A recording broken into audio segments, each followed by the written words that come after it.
আম্মু গেলে তো অঝরে কান্না করতো, আপু একটু কন্ট্রোল করতো। কান্না করছো কেন, আমি তো ভালো আছি, দেখো না আমি কি সুন্দর খেয়ে সব জায়গায় ঘুরতেছে ফিরতেছে। বের হওয়াটা আসলে আমার জন্য স্বপ্নের মতো ছিল।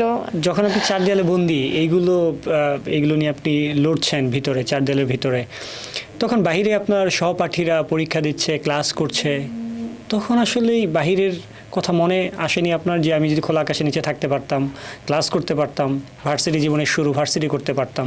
আমি যখন এট আ টাইম ধৈর্যহারা হয়ে যাই, আমি বাসায় অনেক চিল্লাচিল্লি করে বলতাম যে হচ্ছে আমি তো কোনো দোষ করিনি, আমি নেক্সট টাইম গেলে আমি জাজকে বলবো যে আমার কি বিচার হয়েছে, আপনি আমার ভিডিও ফুটেজ চালু করেন, তারপর আপনি আমাকে যা করার করে আমাকে মুক্তি দেন।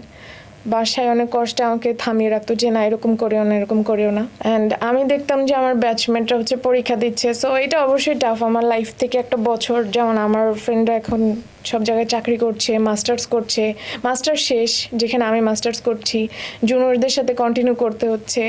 আবার যে 15 মাসে যে আমার মেন্টাল একটা হ্যাজার্ডাস সিচুয়েশন হয়েছে, আমি পড়া মনে রাখতে পারি না, কোনো কথা মনে থাকে না, মানে খুব টাফ একটা লাইফ। মানে আমি জানি না যে হচ্ছে এইটা আসলে মানুষ কিভাবে সার্ভাইভ করতে পারে। আর এই যে ট্রমা, আমার মানুষ আমাকে বলে লিখে রাখতে, কিন্তু আমার মনে হয় না আমি কখনো এই 15 মাসে আমার মেমোরি থেকে আমি মুছতে পারবো। একদম ডে 1 থেকে লাস্ট ডে পর্যন্ত আমার মনে থাকবে প্রত্যেকটা ইনসিডেন্ট, প্রত্যেকটা ঘটনা।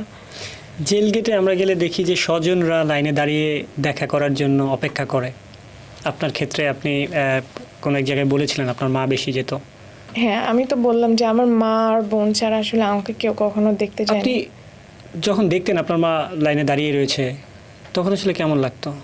অপেক্ষাটা আপনি ভিতর থেকে দেখছেন, উনি বাইরে। আমি যখন মানে 15 দিন পর পর দেখাতো, আমি জাস্ট ওয়েট করতাম যে কখন 15 দিন আসবে। আমি একদম সকাল থেকে রেডি হয়ে বসে থাকতাম যে কখন মাইকে ডাকবে।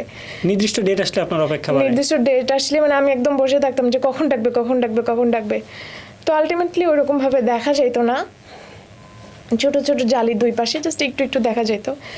আম্মু গেলে তো অঝরে কান্না করতো, আপু একটু কন্ট্রোল করতো, কিন্তু যখন আমার অবস্থা দেখতো তখন হচ্ছে তারা নিজেরা কান্না করতো। কিন্তু আমি বলতাম যে কান্না করছো কেন, আমি তো ভালো আছি, দেখো না আমি কি সুন্দর খেয়ে সব জায়গায় ঘুরতেছে ফিরতেছে। তো এই জিনিসগুলো টাফ। তো পরবর্তীতে পাপিয়া নিয়ম করলো যে একজনের বেশি দেখা করা যাবে না। তো আমিও আপুকে বললাম যে আম্মুকে আনার দরকার নেই, আম্মু অসুস্থ থাকে, এটা সেটা। তো খুব টাফ। কয় মিনিট কথা বলতে পারতেন বা দেখা করতে পারতেন? জেলখানা থেকে সপ্তাহে একদিন 10 মিনিটের জন্য ফোনে একটা নম্বরে কথা বলা যেত, আর 15 দিন পর পর 10 থেকে 15 মিনিটের জন্য দেখা করা যেত। কখনো ইচ্ছে করে নাই যে আমার আম্মু এই পাশে রয়েছে, আম্মুকে একটু ছুঁয়ে দেখি? অনেকবার ইচ্ছা করেছে, কিন্তু কিছু তো করার নেই। ওই যে কোর্টে যেতাম, কিন্তু এক্সপ্রেস করতে পারতাম না আসলে যে আম্মু এটা বা সেটা, মানে পারিনি কখনো আসলে। আব্বু হচ্ছে বাইরে থেকে ভিডিও কল দিত, কোর্টে গেলে ভিডিও কল দেওয়ার পরে কান্না করতো। তো আমি পরে আব্বুকে ফোন দেওয়া বন্ধ করে দিলাম যে হচ্ছে দরকার নেই কথা বলা, শুধু শুধু কান্না করে। তো একজন মানুষের পক্ষে আসলেই এই কষ্টগুলো সহ্য করা কতটুকু সম্ভব সেটা একটা বিষয় থাকেই। 2023 সালে আপনার মুক্তি হয়। আপনি কি যখন জেলে ছিলেন তখন কি কখনো ভেবেছেন যে এই দুনিয়া থেকে আপনি আবার খোলা আকাশের নিচে যাবেন, ঘুরবেন? না, আমি একদম হোপ হারিয়ে ফেলেছিলাম যে কবে বের হব, কবে বের হব, কবে আদৌ কি বের হতে পারবো কিনা। তো বের হওয়াটা আসলে আমার জন্য স্বপ্নের মতো ছিল।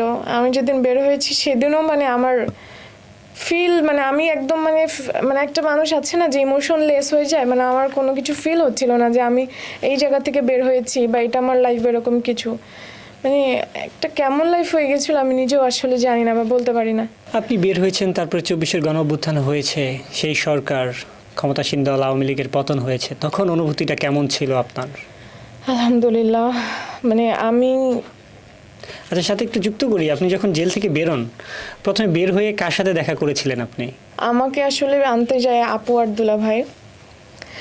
বের হয়ে তো আমি সরাসরি বাসায়ও যেতে পারি না, ওই দিন আমার সেমিস্টার ফাইনাল ছিল। সকালবেলা বের হয়ে আমি আগে গেলাম বিশ্ববিদ্যালয়ের, আগে পরীক্ষা দিয়েছি, তারপরে বাসায় গিয়েছি। আপনার কি যে মানে ইচ্ছে করেনি যে আমি বাসায় যাই, এতদিন পরে ছুটি পাচ্ছি বা এতদিন পরে খোলা আকাশের একাডেমিক নিচে? লাইফটাও তো দরকার ছিল, তাই না? আমি অলরেডি আমার লাইফ থেকে 1 বছর হারিয়েছি, আমি আর কত হারাবো? ওইবার পরীক্ষাটা না দিলে তো আরও একটা বছর লস যেত আমার। তো এই জন্য মনে হয়েছে যে না, আগে মানে একটা সেমিস্টারটা ড্রপ দিলাম, একটা বছর চলে গেল, আমি কন্টিনিউ করি। অ্যান্ড ওই সেমিস্টারে যারা আওয়ামীপন্থী টিচার ছিল তারা আমাকে চরম লেভেলে আমাকে হ্যারাসমেন্ট করেছে, মেন্টালি টর্চার করেছে, মার্কিং থেকে শুরু করে সব কিছু। আমার রেজাল্টটা হয়তো আরও ভালো হইতে পারতো, কিন্তু তাদের জন্য আসলে হয়নি।